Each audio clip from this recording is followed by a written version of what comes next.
আসসালামু আলাইকুম viewers, this is Abrar ইবনে আজিজ। কী খবর আপনাদের সবার?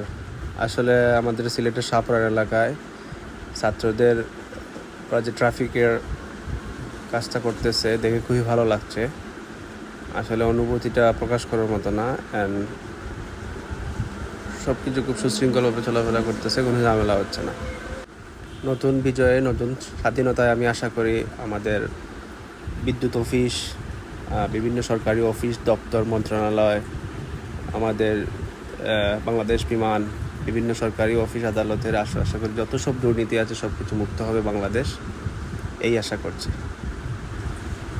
যে কোনো জায়গায় কেউ যদি ঘুষের প্রস্তাব করে কোনো কথা নাই, সেখানে মার হবে, মারের উপর কোনো ওষুধ নাই। দেশটা কিন্তু আমারও না, আপনারও না, সবাই মনে রাখবেন দেশটা আমাদের সবার, তাই সবাই যত্নশীল হতে হবে। আপনারা সবাই ভালো থাকবেন। আসসালামু আলাইকুম।